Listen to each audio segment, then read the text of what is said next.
കേന്ദ്ര സർക്കാരിന്റെ വിള ഇൻഷുറൻസ് പദ്ധതിയിൽ തെങ്ങിന് അവഗണന. പ്രധാനമന്ത്രി ഫസൽ ബീമ യോജനയിൽ നാളികേരത്തെ ഉൾപ്പെടുത്തിയിട്ടില്ല. കർഷകർക്ക് ആശ്രയമാകേണ്ട കേന്ദ്ര സർക്കാരിന്റെ കാലാവസ്ഥാധിഷ്ഠിത വിള ഇൻഷുറൻസ് പദ്ധതിയിൽ നിന്നാണ് തെങ്ങിനെ ഒഴിവാക്കിയിരിക്കുന്നത്.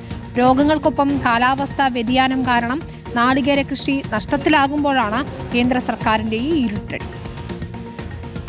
നാളികേര കൃഷിക്കാരോട് വല്ലാത്ത ഒരു അവഗണനയാണ് കേന്ദ്ര സംസ്ഥാന സർക്കാരുകൾ കാണിച്ചു വരുന്നത്.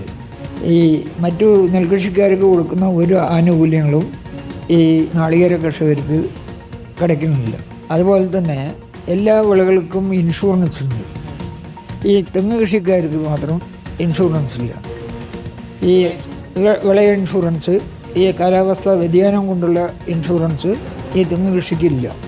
അതുകൊണ്ട് വളരെ ബുദ്ധിമുട്ടുള്ളതാണ്. ഇക്ബാൽ അറക്കലാണ് ചേരുന്നത്. ഇക്ബാൽ, നിരവധി എന്ന് പറഞ്ഞാൽ ചിലപ്പോൾ 10,000-കണക്കിന് നെൽകർഷകരെ നാളികേര കർഷകരെ ദുരിതത്തിലാക്കുന്നതാണ് ഈ തീരുമാനങ്ങൾ എന്ന് പറയണം. ഇപ്പോൾ തന്നെ പല വിധത്തിലുള്ള രോഗബാധ മൂലം ബുദ്ധിമുട്ടുകയാണ് ഇവർ. അതിനിടയിലാണ് ഇപ്പോൾ വിള ഇൻഷുറൻസ് പദ്ധതിയിലും ഉൾപ്പെടുത്താതെ തെങ്ങിനെ ഒഴിവാക്കിയിരിക്കുന്നത്, അല്ലേ?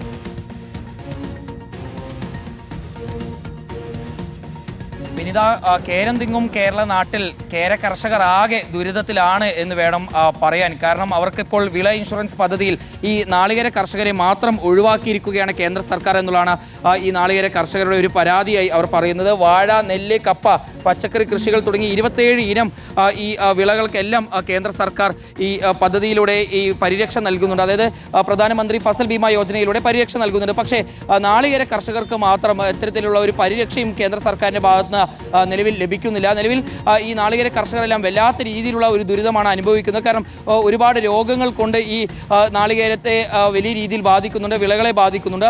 അതിനോടൊപ്പം തന്നെ കാലാവസ്ഥയുമായി ബന്ധപ്പെട്ട പ്രശ്നങ്ങളെ തുടർന്നും ഇപ്പോൾ നാളികേരം കിട്ടുന്ന വലിയ രീതിയിൽ കുറഞ്ഞിരിക്കുകയാണ്.